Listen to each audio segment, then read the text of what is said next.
Hi guys, my name is Priyanshu Jain and you are watching Encyclo Hub. In this video, we are discussing question number 3B, which is this one. And before starting this, I want to share something. We are here for providing all type of solutions. If you need all type of solution, you have to just tell your queries on our WhatsApp, and you can also send the PDF of your queries, and you have to just tell your queries on the call on the WhatsApp, and we provide all type of solutions on your WhatsApp in a day or after tomorrow. So this is the process how to get the answers.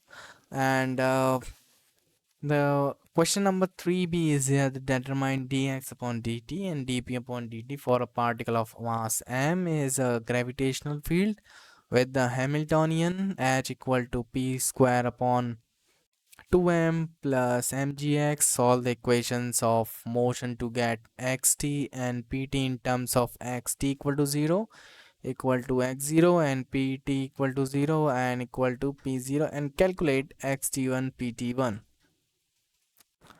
So in this one that you can see here, this is the question number 3B, and you need answer of all the questions, so you have to just drop a message on our WhatsApp, and you will get an answer on a day. Thank you so much.